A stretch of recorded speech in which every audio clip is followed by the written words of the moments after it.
Xiong'an, the city of the future, or yet another ghost town in the making. There was an idea to bring together a group of Chinese people to see if they could become something more. Fast forward 5,000 years and the People's Republic of China is now the second largest economy in the world, only behind the Yankees. The capital of China is Beijing and it is a massive city. Over 20 million people live in the Beijing metropolitan area. What happens when you put 20 million people in just one city? It gets really hard for that city to function. It is estimated that the average traffic waiting time in Beijing is around 3 hours. That wasted time adds up and eventually the country loses money because of that. Something needed to be changed. So back in 2014, China's god emperor, the president of China, Xi Jinping, had a brilliant idea. What if they built a new city just southwest of Beijing? It will be an all-new city with cutting-edge technology, massive green areas, and even 5G internet access for everybody. The foundation. So in February of 2015, Xi announced what he had in mind. A new advanced city just 100 kilometers away from the capital. It will be called Xiong'an, which translates to magnificent peace in English. The construction of the city started a year or so later. In the province where they are going to build the city of the future already live around 1 million people. The building process will be split into 3 distinct phases. The first phase is the foundation, and it will start small. Just 40 square kilometers of land will be used to build important buildings for banks, business centers, and many new universities. This way, the less important functions of the capital can be done in Xiong'an, which will force many people to change their residence and move from Beijing to the city of the future. Once the main governing area is done, the second phase will start shortly after that. Around the center of the city, another 200 square kilometers of land will be for residential houses, schools, hospitals, shopping malls, and many similar essential buildings that are necessary for everyday life in a big city. One of the more important things that will be built during the second phase is a transport hub, from which public transport will be deployed to serve the citizens. This will be the part of the city where the living part of life will take place. Along with the downtown, in phase 2 there will be a few plots of land used to develop things such as a new sports stadium, a very large recreational park, more space for retail stores, and even more space for new houses. Once the second phase reaches its climax, the third phase will slowly start its development. Around the Xiong'an city further, 750 square kilometers will be transformed for various other purposes. This area will be more rural, but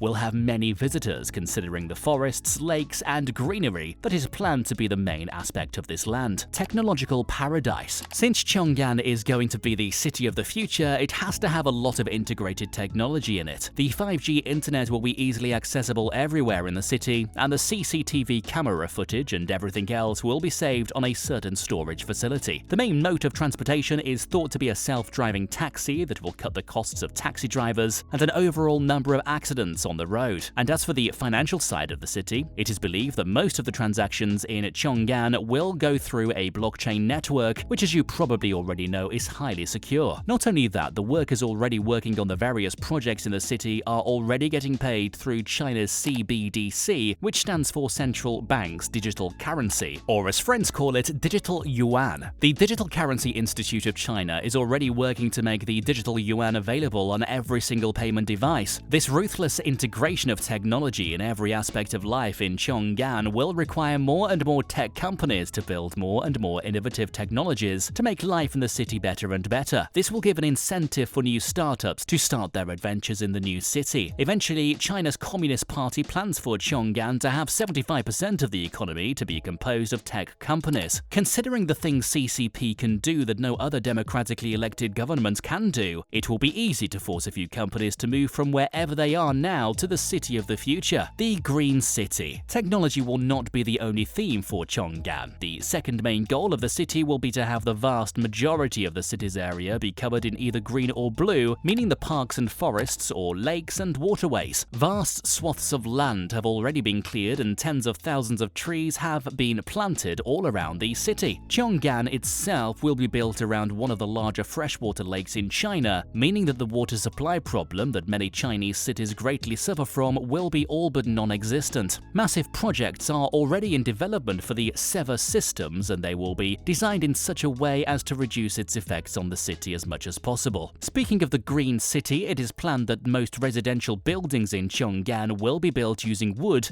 and other environment-friendly materials rather than traditional cement and iron rods. Thankfully, factories and other industrial places will be built from cement because because it would be unwise to build a firework factory out of wood, for example. The transportation system will need to be very efficient, and most of the public transport will be all or at least partly electric vehicles. The electricity will be generated using mostly renewable energy such as wind turbines, solar panels, and geothermal energy power plants. And last but not least, Xiong'an will be the city made for the people, meaning that the whole city will be built with people in mind, and the streets will be walkable, the public transportation will be extremely convenient, and ideally there will be a lot of spaces for the actual living part of living to happen, for people to meet each other, do the small talk, and generally socialize. A purpose. The main objective of building Xiong'an is to alleviate the stress that Beijing has had for more than 10 years now. The transfer of many non-essential institutions from the capital to the new city will bring a lot of people with it, and that way, the first and crucial objective will be dealt with. Along with that, possibly hundreds of thousands of jobs will be created, and China's many skillful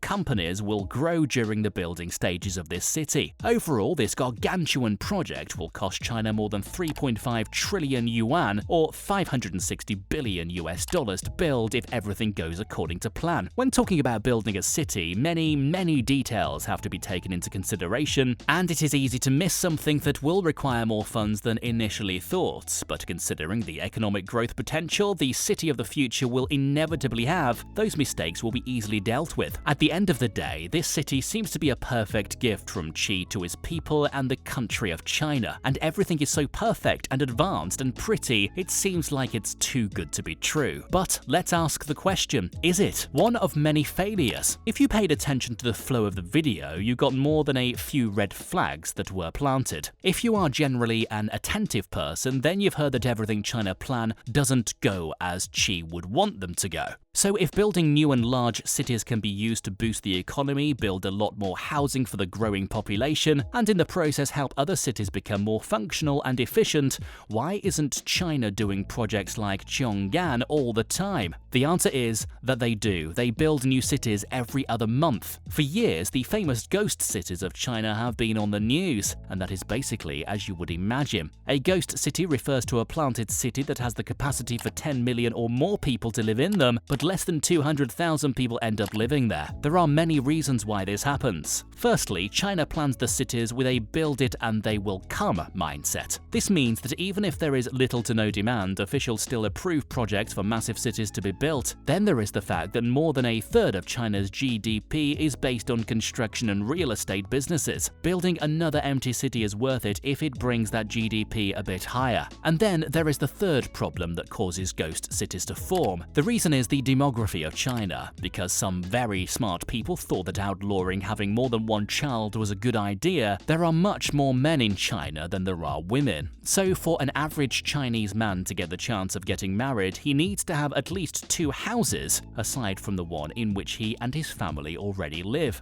As you'd guess, this creates a massive problem where many people have more than one house that is there just to act as a status symbol. So in many of China's ghost cities, the apartments are already sold. Problem is that the owner of that apartment already has one or more other houses, and when the time comes to choose where to live in an already massively successful city filled with potential or a village with very little opportunity, we both know which one people choose. So if we go back to Xiong'an, we can predict that the city of the future might become yet another ghost city. The purpose of Xiong'an is technically a good one. There are too many people in Beijing, and throwing them 100 kilometers away will make sense. But ask yourself, would you leave one of the biggest cities in the world, which is full of opportunities, and would you go to live in a swampy place? We can't predict whether Xiong'an will become a ghost city or not, because the CCP can always force a lot of people to just stand up and go live there. It's not like they haven't done things infinitely worse than that, but hey, we have to wait and see. The question for you is this: do you think Xiong'an will become a successful city in the next 20 years? Tell us in the comment section down below. Consider subscribing if you like this video. Thank you for watching and have a productive day.